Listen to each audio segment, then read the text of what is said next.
Chapter number 5 vectors. तर त्यामध्ये 5.3 हा पॉईंट आपला चालू आहे, प्रॉडक्ट ऑफ व्हेक्टर्स. त्यामध्ये दोन प्रकारचे प्रॉडक्ट आहेत. तर फर्स्ट प्रॉडक्ट आहे scalar product of two vectors. Scalar product of two vectors म्हणजेच A bar and B bar are any two vectors. मग अशा फॉर्ममध्ये दोन व्हेक्टर्स असतील पहा. हा एक आपण ए बार व्हेक्टर काढला, हा बी बार काढला, तर इथे अँगल थिटा आहे. Theta is angle between A bar and B bar. म्हणजेच A bar and B bar are any two vectors, theta is angle between them. इथे यामध्ये थिटा कसा आहे, थिटा इज ॲक्यूट अँगल.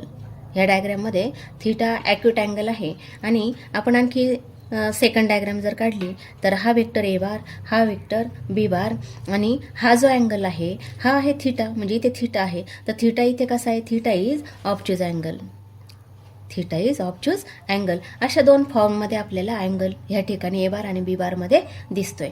तर हा जो थिटा आहे, थिटा आहे लाईज बिटवीन 0 to पाय. म्हणजेच याचं जे मेजरमेंट आहे थिटाचं, हे कुठून कुठपर्यंत असतं, 0 पासून 180 पर्यंत याचं मेजरमेंट आहे. ठीक आहे. मग ही जी डेफिनेशन आहे, तर A bar dot B bar equal to mod of A bar mod of B bar multiply cos theta. ही बेसिक डेफिनेशन आहे स्केलर प्रॉडक्टची. Scalar product of two vectors म्हणजेच A bar dot B bar equal to mod of A bar mod of B bar multiply cos theta. Mod of A bar म्हणजे magnitude of A bar आणि mod of B बार म्हणजे magnitude of B बार. तर ही जी definition आहे ही कशाची आहे, scalar product of two vectors, किंवा यालाच काय म्हटलं जातं, डॉट प्रॉडक्ट किंवा डॉट प्रॉडक्ट.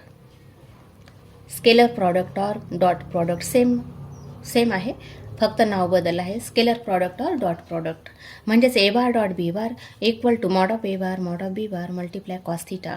म्हणजे हा जो प्रॉडक्ट आपण लिहितो नंतर A bar dot B bar ही स्केलर क्वांटिटी मिळते, म्हणून याला थोडक्यात काय म्हटलं जातं, स्केलर प्रॉडक्ट. तर याच्यामध्ये नोट पाहूया आपण. मग फर्स्ट नोट आहे, if either A bar equal to 0, A bar equal to 0 or B bar equal to 0. A bar म्हणजे हा ए बार जर वेक्टर 0 असेल किंवा बी बार जर 0 असेल, then theta is not defined. Then theta is not defined म्हणजेच जर ए बार किंवा बी बार जर 0 असेल तर दोन वेक्टरमध्ये अँगल फॉर्म होणार नाही.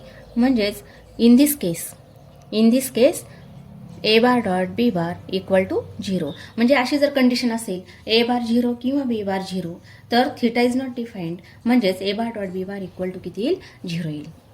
तर नंबर सेकंड नोट पहा, if theta equal to 0, if theta जर 0 असेल तर काय मिळेल, देन थिटा जर 0 असेल तर इथे आपण थिटाची व्हॅल्यू 0 टाकली तर कॉस 0ची व्हॅल्यू किती मिळते, 1. म्हणजेच A bar dot B bar equal to A bar dot B bar equal to किती मिळेल, mod of A bar mod of B bar येईल, कारण cos 0 is 1.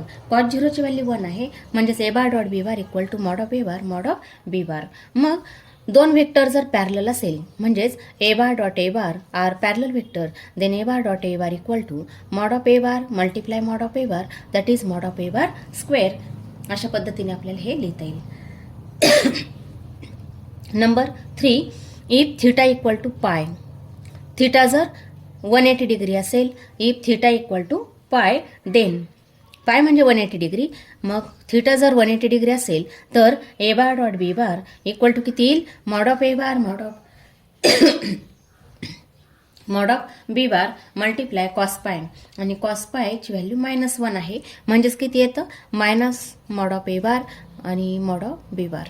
A bar dot B bar equal to minus mod of A bar mod of B bar. अशा प्रकारे आपल्याला लिहिता येईल. तर नंबर 4 आहे, A bar and B bar are perpendicular orthogonal.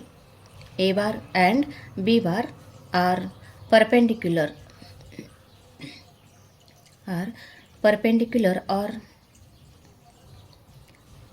or orthogonal.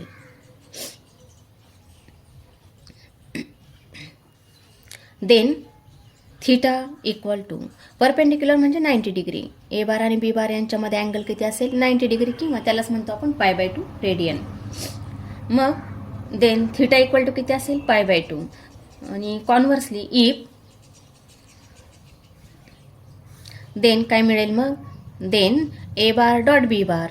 तर किती येईल मग, थिटा जर π/2 असेल तर A bar dot B bar म्हणजेच mod of A bar mod of B bar cos 90 cos 90 zero आहे, म्हणजेच A bar dot B bar equal to किती येईल, झिरो येईल. आणि conversely if A bar dot B bar equal to zero, then मग हा जर प्रॉडक्ट झिरो असेल तर कंडिशन काय येईल, then either A bar equal to zero or B bar equal to zero or theta equal to π/2. म्हणजेच काय म्हटलं, A bar dot B bar equal to zero असेल तर काय मिळेल, ए बार झिरो असेल और बी बार झिरो असेल और थीटा इक्वल टू π/2 असेल.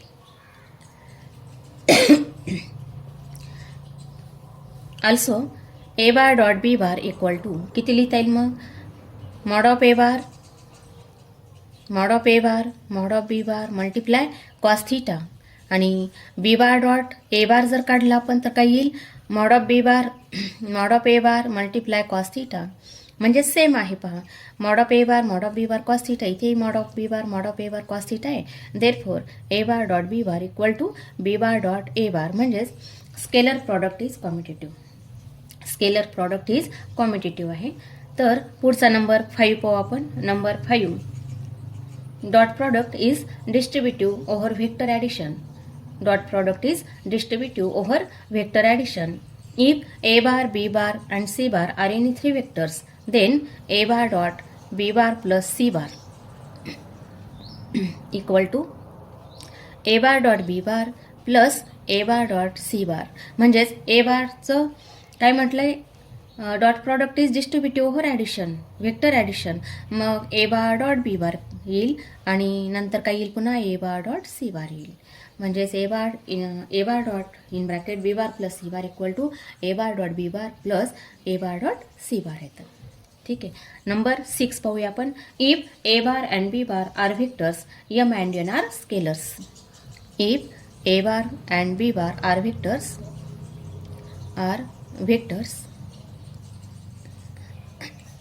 and m and n are scalars, then number first m a bar multiply n b bar equal to m n. म्हणजे स्केलरचं काय केलं, मल्टिप्लिकेशन केलं, फक्त स्केलरचं मल्टिप्लिकेशन.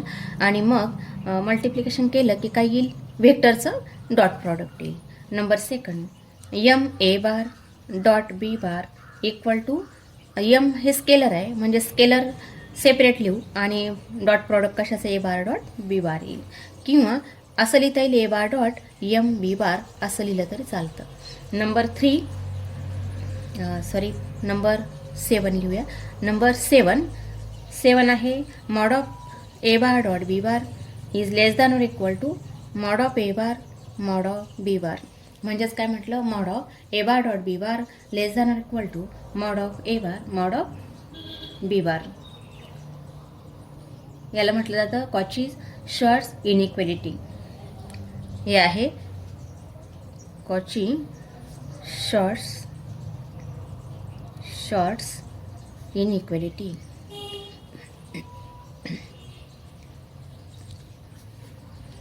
त्यानंतर पुढचा पॉईंट पाहू आपण. Angle between two vectors.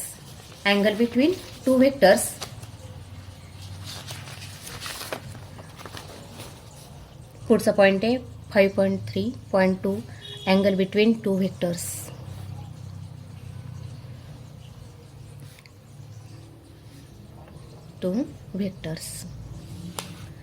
तर मग आपण डेफिनेशन पाहिली, ए बार डॉट बी बार म्हणजेच किती, mod of A bar mod of B bar multiply cos theta. मग आपल्याला फाइंड करायचं आहे कॉस थीटा, म्हणजेच A bar dot B bar divided by mod of A bar mod of B bar. Cos theta म्हणजेच किती मिळतं, ही जी term आहे ही आपण काय केलं, इकडे दोन्ही साईडला डिवाइड केली. Mod of A bar mod of B बारने दोन्ही साईडला डिवाइड केलं तर काय मिळतं, cos theta equal to A bar dot B bar divided by mod of A bar mod of B bar. Therefore, theta equal to cos inverse a bar dot b bar divided by mod of a bar mod of b bar, and theta lies between 0 to pi. Theta lies between 0 to pi. तर यामध्ये note पाहूया आपण. Note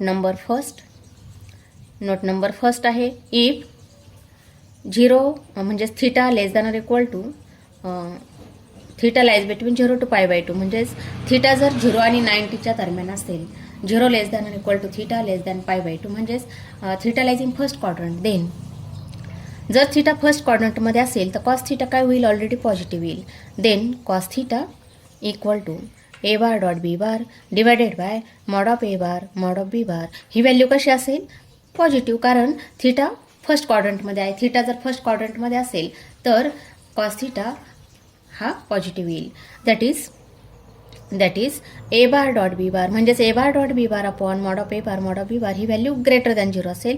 ही value जर greater than 0 असेल तर A bar dot B bar ही value काय होईल, ग्रेटर दॅन 0 येईल. कारण mod of A bar mod of B bar already positive value आहेत, म्हणजेच A bar dot B bar ही व्हॅल्यू काय होईल, पॉझिटिव्ह येईल.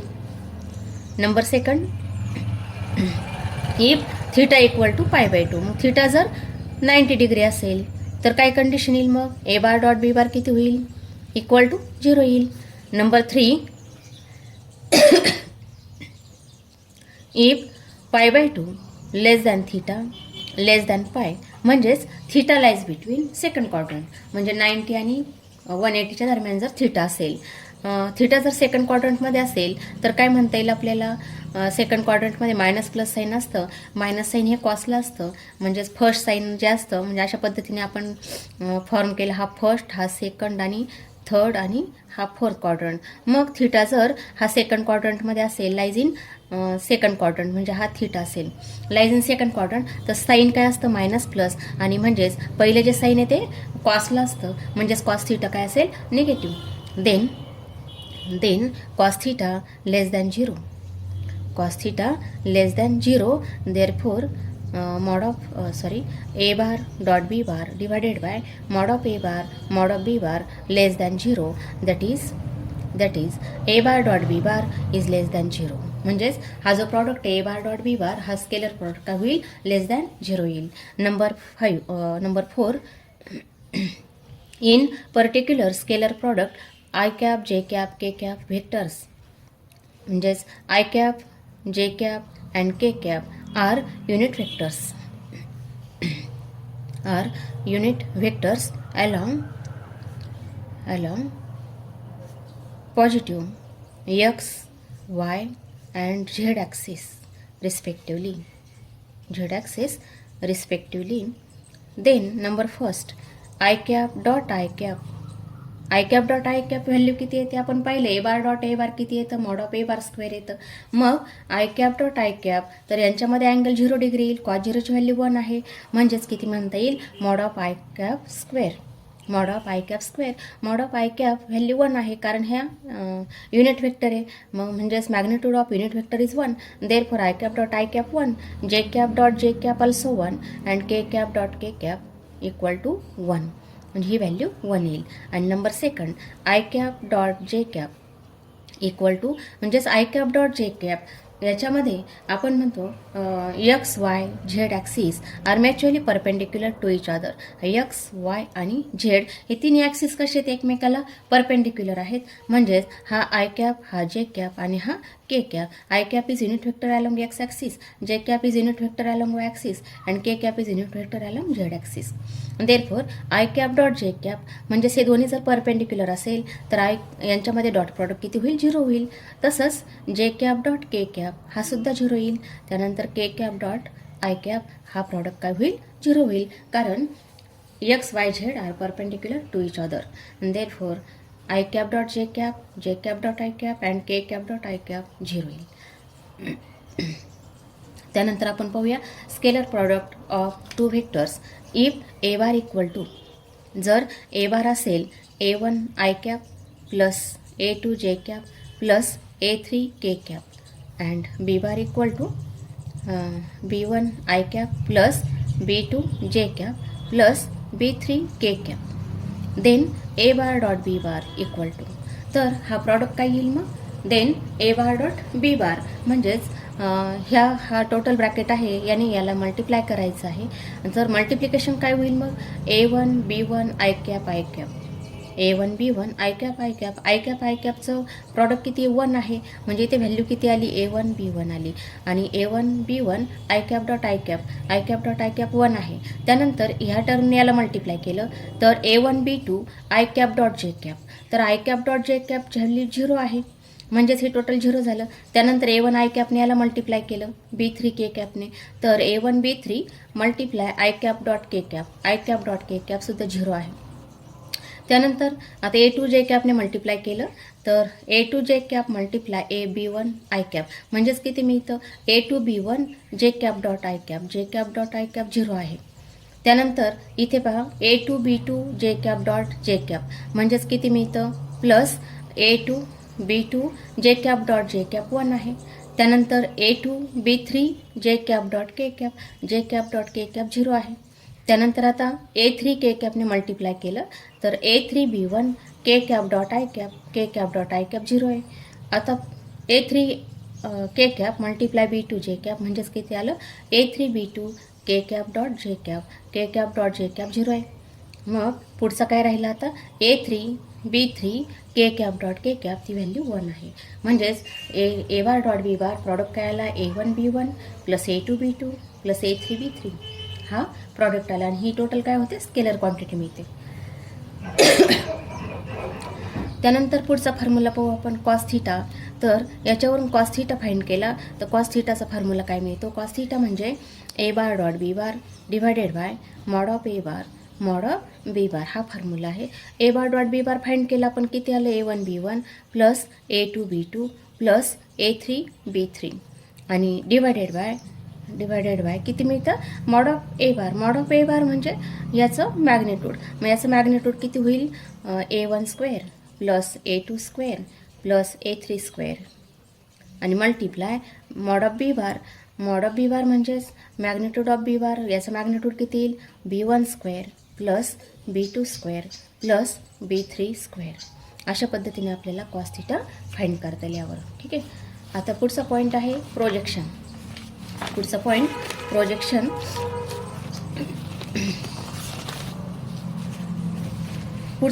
प्रोजेक्शन्स. मग आता प्रोजेक्शन म्हणजे काय, projection of B bar on A बार. आता इथे आपण काय केलं, 2 व्हेक्टर फाइंड केलेले आहेत. 2 व्हेक्टर कोणते आहेत, हा आहे A बार, हा आहे B बार. हा व्हेक्टर टोटल PQ त्याला म्हणतो आपण. PQ म्हणजे A बार आहे. त्यानंतर PR म्हणजे B बार आहे. इथे सुद्धा PQ बार म्हणजे A बार आणि हा जो काढला PR बार म्हणजे B बार आहे.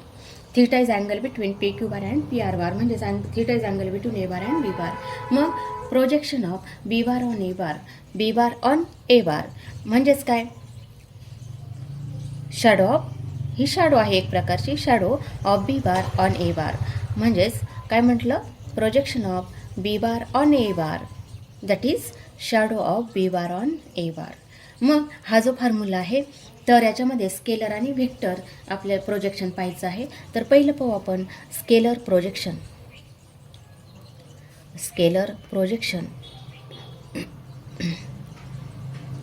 Of B bar on A bar. आपले 2 फॉर्म्युले पाहिजे आहेत.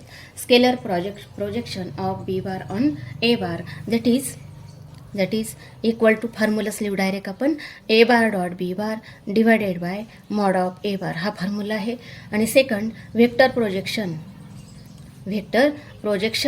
Equal to vector projection of B bar on A bar is equal to A bar dot B bar divided by mod of A bar आणि इथे multiply आहे A cap, that is equal to A bar dot B bar divided by mod of A bar आणि A cap म्हणजे A bar upon mod of A bar, that is equal to A bar dot B bar multiply A bar divided by mod of A bar square. म्हणजे हा आपला formula मिळतो. Scalar प्रोजेक्शनचा हा आहे आणि vector projection of B bar on A बार. ठीक आहे. आता यावर आपल्याला एक्झाम्पल पाहिजे आहेत. तर एक्सरसाइज 5.3 त्यामध्ये एक्झाम्पल नंबर 2 पाहू आपण. काय म्हटलेलं आहे, if A bar and B bar are 2 vectors A bar and B bar are two vectors perpendicular to each other, then prove that A bar plus B bar bracket square equal to A bar minus B bar bracket square.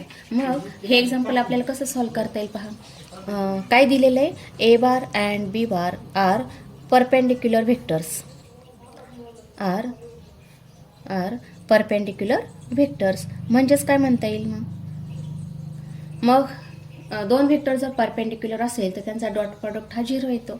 म्हणजेच काय म्हणता येईल, therefore A bar dot B bar equal to 0 और B bar dot A bar equal to 0, कारण scalar product competitive आहे. मग LHS पहिला आपण LHS A bar plus B bar bracket square. मग याचा स्क्वेअर केला, A बार प्लस B बारचा स्क्वेअर केला तर किती मिळेल, A bar dot A bar, म्हणजे त्याच ब्रॅकेटने त्या ब्रॅकेटला मल्टिप्लाय करूया आपण. अशा पद्धतीने A बार प्लस B बार. तर याचं मल्टिप्लिकेशन किती येतं, A bar dot A bar plus A bar dot B bar plus B bar dot A bar plus, आता B बारने मल्टिप्लाय केलं B बार डॉट B बार. अशा पद्धतीने A बारने आपण या दोन्ही टर्म्सला मल्टिप्लाय केलं, त्यानंतर B बारने या दोन्ही टर्म्सला मल्टिप्लाय केलेले. तर equal to A bar dot A bar म्हणजेच किती, mod of A bar square plus ही व्हॅल्यू 0 आहे कारण दोन वेक्टर परपेंडिक्युलर दिलेले आहेत. ही व्हॅल्यूसुद्धा 0 येईल आणि पुढचा B bar dot B bar म्हणजे mod of B bar square येईल. म्हणजेच व्हॅल्यू किती आली, mod of A bar square plus mod of B bar square. हे आपल्याला LHS मिळालं. ठीक आहे, त्याला नंबर आपण फर्स्ट लिहूया. त्यानंतर RHS लिहिला आपण. RHS काय, A bar minus B bar bracket square that is equal to, आता इथे A bar minus B bar multiply A bar minus B bar. आता A बारने ह्या ब्रॅकेटला मल्टिप्लाय केलं, A बारने मल्टिप्लाय केलं तर किती येतं, A bar dot A bar minus A bar dot B bar. त्यानंतर मायनस B बारने मल्टिप्लाय केलं तर minus B bar dot A bar minus minus plus B bar dot B bar that is equal to A bar dot A bar म्हणजे mod of A bar square. आणि इथे किती होईल, 0. A bar dot B bar 0 आहे, B bar dot A बारसुद्धा 0 आहे, plus B bar dot B bar म्हणजे mod of B bar square that is equal to mod of A bar square plus mod of B bar square. आणि याला आपण number second देऊ. From 1 and 2 we get, from 1 and 2 we get LHS equal to RHS, कारण दोन्हींचंही answer same आलेलं आहे. LHSचं पण mod of A bar square plus B bar square आहे आणि RHSचं पण किती आहे, mod of A bar square plus B bar square आहे. ठीक आहे, आता एक्झाम्पल पुढचा पाहूया आपण. Example number 3. Example number 3, find the values of C, find the values of C so that for all real x the vectors xc I cap minus 6j cap plus 3k cap and xi cap plus 2j cap plus 2c x k cap make an obtuse angle. तर आता हे example कसं सोडवता येईल आपल्याला, काय म्हटलेलं आहे, तर आपण वेक्टरला नावं देऊ अगोदर. P bar equal to xc I cap minus 6j cap plus 3k cap आणि सेकंड वेक्टर त्याला Q बार नाव देऊ आपण. Q bar equal to xi cap plus 2j cap plus 2cx k cap अशा आपण नावं दिली. तर काय म्हटलेलं आहे, मेक ॲन ऑब्ट्यूज अँगल. मग ऑब्ट्यूज अँगल केव्हा फॉर्म होईल, आपण कॉस थीटा फाइंड केला, त्यामध्ये नोटमध्ये पाहिलेलं होतं. थीटा जर ऑब्ट्यूज असेल तर कॉस थीटा हा निगेटिव्ह असतो. थीटा जर ऑब्ट्यूज अँगल असेल, आपण इथे लिहूया P bar and Q bar make obtuse angle म्हणजेच हा 90पेक्षा जर मोठा असेल, अँगल जर 90पेक्षा मोठा असेल तर तो कुठे असेल, लाईज इन सेकंड क्वाड्रंट. सेकंडमध्ये असेल तर कॉस थीटा हा निगेटिव्ह असतो, लेस than 0. Therefore cos theta less than 0. Cos theta जर लेस दॅन 0 तर कॉस थीटाचा फॉर्म्युला काय, P bar dot Q bar divided by mod of P bar mod of Q bar less than 0. Therefore आता इथे already mod of P bar mod of Q बार दोन्ही पॉझिटिव्हच येणार, कारण याचं magnitude नेहमी पॉझिटिव्ह येईल. देअरफॉर P बार dot Q बार ही value काय असेल, लेस दॅन 0 असेल. देअरफॉर आता P बार डॉट Q बार हीच व्हॅल्यू आपण काढूया. P बार डॉट Q बार हा प्रॉडक्ट किती येईल, xc multiply x minus 6 multiply 2 plus 3 multiply 2c x is less than 0. Therefore इथे किती होईल मग, x स्क्वेअर c मायनस 12 आणि plus 6c x less than 0. Therefore c x square plus 6c x -12 less than 0. म्हणजेच कोणत्या फॉर्ममध्ये मिळालं आपल्याला, कोणत्या फॉर्ममध्ये आहे, ax² + bx + c less than 0 ह्या फॉर्ममध्ये आहे. जर या फॉर्ममध्ये क्वाड्रॅटिक इक्वेशन असेल तर काय म्हणता येईल, ही जर व्हॅल्यू क्वाड्रॅटिक इक्वेशन जर लेस दॅन 0 असेल तर काय म्हणता येईल मग, then a is less than 0 and b² - 4ac less than 0. b² - 4ac ही व्हॅल्यू 0 होईल. मग आपण इथे पाहूया काय होईल. मग याच्यावरून काय म्हणता येईल आपल्याला, therefore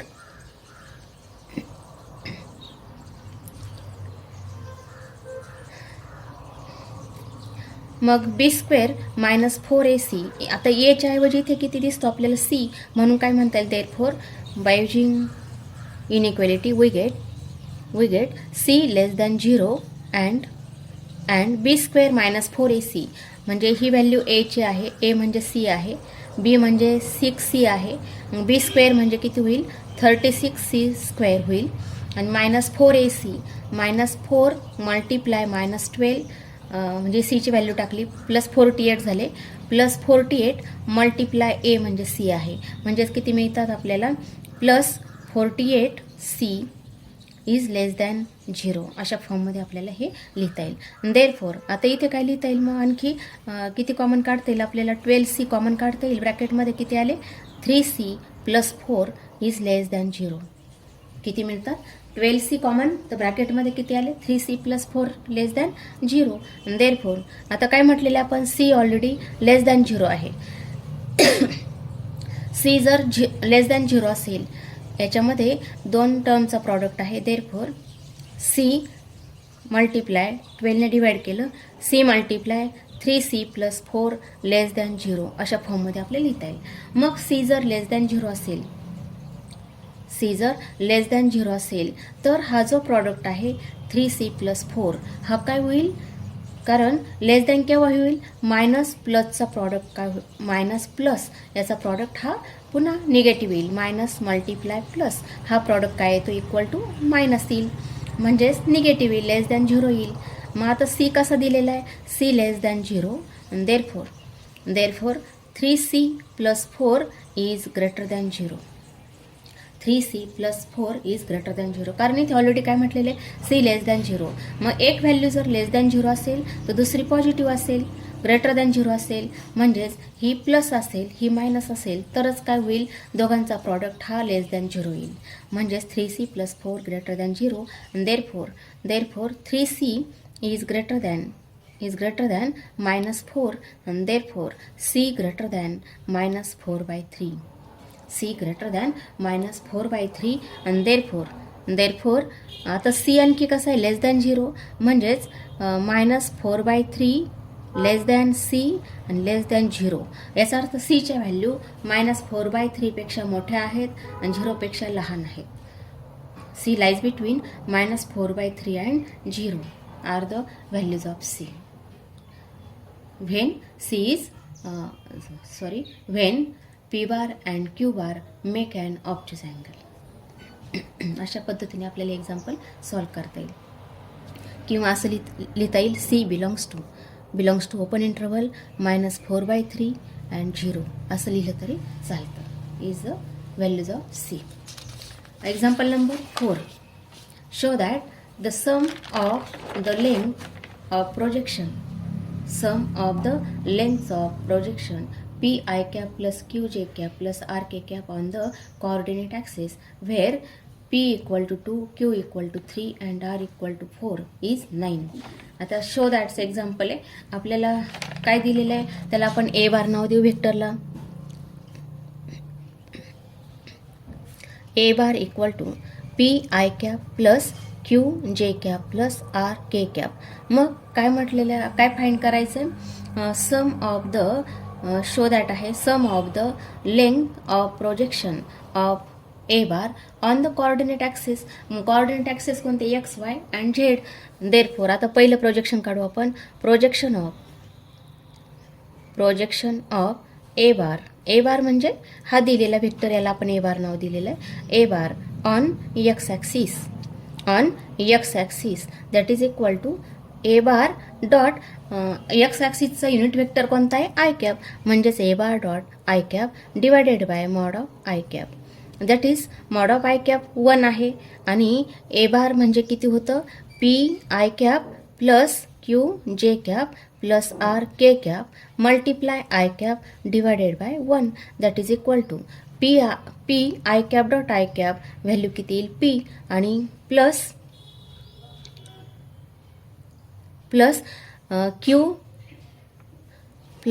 Q J cap dot I cap म्हणजे J cap dot I cap 0 येईल. त्यानंतर R K cap dot I cap K cap dot I cap 0 आहे म्हणून पुढच्या व्हॅल्यू सगळ्या 0 येतील. इक्वल टू किती आलं पी आणि पीची व्हॅल्यू किती दिलेली आहे 2 दिलेली आहे. त्याला नंबर फर्स्ट लिहू आपण नंबर फर्स्ट. आता पुढचं projection of A bar on Y axis. मग हे प्रोजेक्शन कसं फाइंड करता येईल आपल्याला तर एक ए बार डॉट जे कॅप कारण J cap is unit vector along Y axis divided by mod of J cap. आता इक्वल टू ए बार म्हणजे P I cap plus Q J cap plus R K cap dot J cap divided by mod of J cap. हा unit vector आहे त्याचा magnitude 1 येईल आणि therefore equal to आता हा product किती P I cap dot J cap म्हणजेच I cap dot J cap 0 आहे. त्यानंतर पुढचं Q J cap dot J cap म्हणजे इथे क्यू आलं जे कॅप डॉट जे कॅप 1 आहे आणि R K cap dot J cap K cap dot J cap 0 आहे म्हणजे फक्त क्यू आलं आणि क्यूची व्हॅल्यू किती दिलेली आहे 3 दिलेली आहे. याला नंबर सेकंड देऊया. पुढचं projection of A bar on Z axis. Z ॲक्सिसचा युनिट वेक्टर कोणता आहे के कॅप म्हणजेच इक्वल टू काय मिळेल A bar dot K cap divided by mod of K cap therefore equal to A bar म्हणजे P I cap plus Q J cap plus R K cap dot K cap divided by mod of K cap that is equal to आता हा product किती आला R आला कारण R K cap dot K cap dot K cap 1 येईल आणि I cap dot K cap 0 आहे जे कॅप डॉट के कॅप 0 आहे म्हणजेच किती आलं फक्त आरची व्हॅल्यू किती दिलेली आहे आपल्याला 4. याला number 3 adding 1 2 and 3 we get adding 1 2 and 3 we get किती मिळेल मग P plus adding 1 2 and 3 we get projection of a bar on coordinate axis